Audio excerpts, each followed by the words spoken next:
But coming back to your question about the universe, there is no edge. We haven't seen any edge. So again, think about this balloon that is expanding. It has no edge. You can walk around the balloon, but there is no edge to it. And space itself, as far as we can see, all the way to the time of the Big Bang, as far as we can see, the conditions were the same everywhere, to 1 part in 100,000.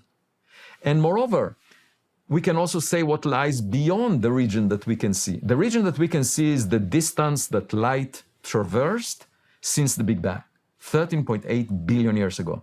So as I said, we can reverse the movie backwards and we calculate the time that elapsed since the point of that Big Bang singularity. It's 13.8 billion years.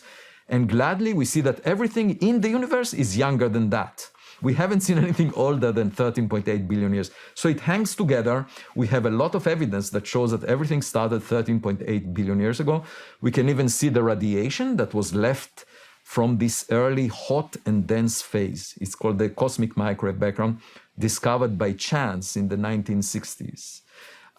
But the point is, everywhere we look, we see that the universe started the same, to 1 part in 100,000.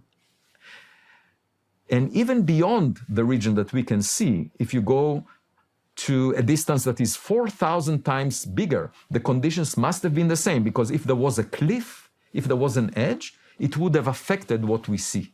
Okay. So we can tell that not only that there are 1 trillion galaxies like the Milky Way in the volume that we can see, but also beyond that, if you go 4,000 times farther, conditions must have been the same.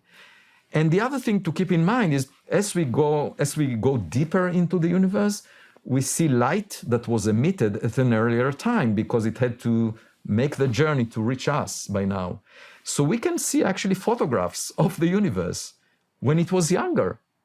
Wow. I mean, when you look at a mirror, if it's, let's say, a few feet away from you, it just takes a few nanoseconds for the light to cross that distance. So in principle, you are looking at an image that is younger than you are because the light bounced off your face, went to the mirror and back to your eyes some time ago. So you're looking at yourself at a younger...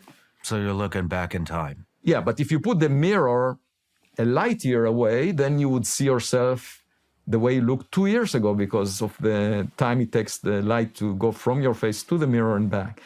And we can look all the way back to the beginning of the universe, so we can see how the universe looked like earlier.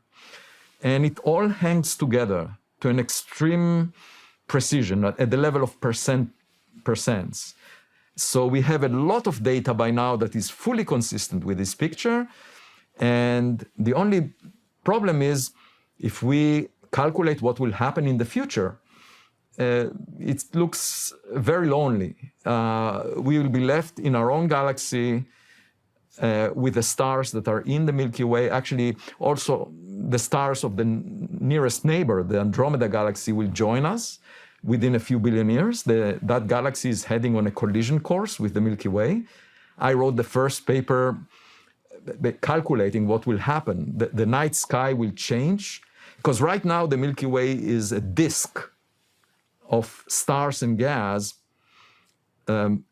and our sister galaxy, Andromeda, is similar, but when the two will collide, the stars will mix in their orbits and will make what is called an elliptical galaxy.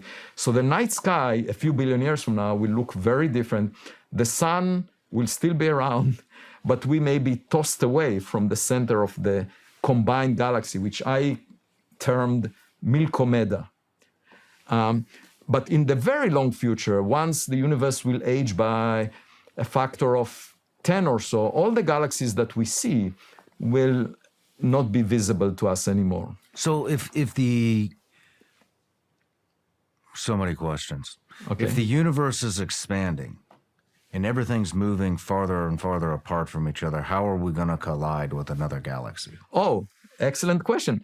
It's just that this Andromeda galaxy was made in a region that was quite dense and it's not following the cosmic expansion. So you can ask, why aren't atoms expanding with the universe, or why isn't the solar system expanding with the universe?